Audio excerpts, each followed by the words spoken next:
Shalom Bapak Ibu dan Saudara yang dikasihi Tuhan. Senang bisa menyapa saudara sekalian dengan firman Tuhan yang diambil dari Lukas 20 ayat 35 sampai 36. Tetapi mereka yang dianggap layak untuk mendapat bagian dalam dunia yang lain itu dan dalam kebangkitan dari antara orang mati tidak kawin dan dikawinkan, sebab mereka tidak dapat mati lagi. Mereka sama seperti malaikat-malaikat dan mereka anak-anak Allah, karena mereka telah dibangkitkan. Bicara tentang perkawinan atau pernikahan, menurut saudara sekalian, apa tujuan manusia menikah? Kenapa manusia harus menikah? Saya yakin sekali setiap kita punya pendapat yang menarik soal pernikahan. Namun izinkan saya mengutip tulisan dari Gary Thomas, penulis buku Secret Marriage. Pernikahan itu untuk bertumbuh dalam saling melayani, ketaatan, karakter, pengenalan, dan kasih kepada Tuhan. Pernikahan lebih dari sekedar kata bahagia, melainkan Tuhan telah merancang pernikahan untuk menguduskan pasangan. Ini pemaknaan pernikahan yang sangat romantis.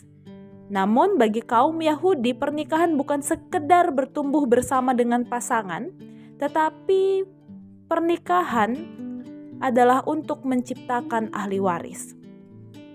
Ahli waris dibutuhkan supaya harta orang Yahudi ini tidak jatuh ke tangan orang lain, apalagi ke tangan orang asing. Untuk menjaga warisan itu, Musa memperkenalkan satu tradisi bernama perkawinan Levirat. Apa itu perkawinan Levirat? Perkawinan Levirat adalah perkawinan seorang perempuan dengan ipar dari suaminya yang telah meninggal. Jadi ketika seorang perempuan kehilangan suaminya sebelum ia memiliki anak laki-laki, maka perempuan itu akan dinikahkan dengan adik atau kakak ipar suaminya. Sampai mereka punya anak laki-laki sebagai ahli waris suaminya. Jadi tujuan perkawinan Levirat salah satunya adalah menjaga harta warisan keluarga tetap berada dalam naungan keluarga tersebut. Seperti pertanyaan orang Saduki dalam konteks bacaan kita kali ini.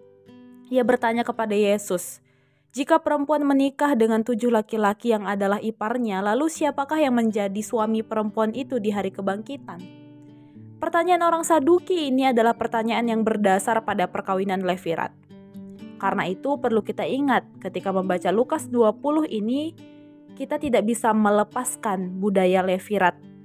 Karena salah satu tujuan pernikahannya adalah demi harta warisan. Karena itu kalimat Yesus tentang tidak kawin dan dikawinkan bukan berarti Yesus menentang perkawinan, melainkan Yesus ingin memperlihatkan betapa sempitnya pemikiran orang-orang Saduki tentang perkawinan dan kebangkitan. Mari kita lihat lebih dalam. Saudaraku, ayat 36 memperlihatkan bahwa kebangkitan adalah keabadian. Dengan kata lain, tidak ada kematian. Jika tidak ada kematian, menurut saudara sekalian, apakah kita masih membutuhkan ahli waris? Tidak perlu. Ahli waris dibutuhkan karena adanya kematian. Ada yang pergi. Bisa kita bayangkan ketika saudara masih hidup, kemudian kerabat atau anak bapak ibu bertanya, siapa ahli waris di rumah ini? Pasti sedih rasanya ketika mendengar pertanyaan itu. Ya, ahli waris dibutuhkan karena akan ada yang pergi. Dalam konsep kebangkitan, Yesus dengan tegas berkata, tidak ada kematian lagi. Dengan kata lain, tidak dibutuhkan ahli waris karena saudara hidup untuk selama-lamanya. Jadi jika perkawinan dipahami secara sempit, yakni hanya sebagai cara melanjutkan warisan kepada keturunan, maka di kebangkitan setelah kematian tidak dibutuhkan perkawinan. Saudaraku, berada di tengah-tengah dunia ini kerap kali membuat kita melihat harta di dunia ini menjadi sumber atau satu-satunya sumber bahagia kita. Sampai-sampai kita lupa kalau menjadi anak-anak Allah adalah harta yang abadi. Adalah warisan yang abadi, kekal.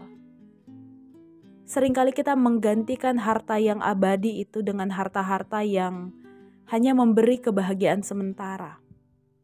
Padahal kita sudah memiliki harta yang abadi, harta yang dapat kita miliki selama-lamanya, yakni menjadi anak-anak Allah.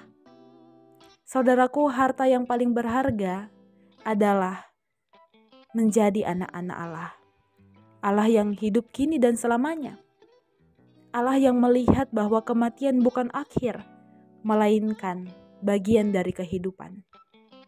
Saudaraku, selamat menikmati hidup hari ini. Selamat menjalani dan melakukan tugas dan tanggung jawab kita menjadi anak-anak Allah yang hidup. Tuhan memberkati.